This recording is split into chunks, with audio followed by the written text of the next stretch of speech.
Hi, my name is Kip Bradford, and I'm here on behalf of Expert Village. In this clip, we're going to combine the rest of our ingredients to the egg that we have well beaten. Now add the milk,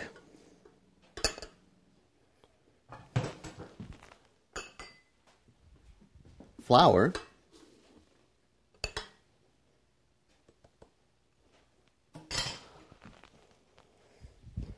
cinnamon,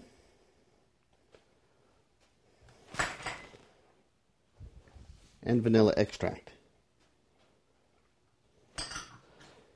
Then we'll beat for 5 minutes.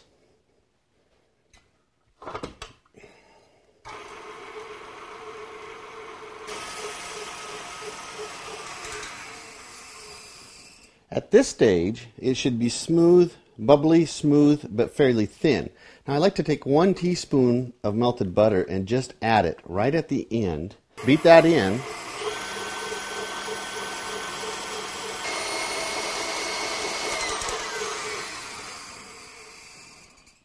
And we're ready to get our pan.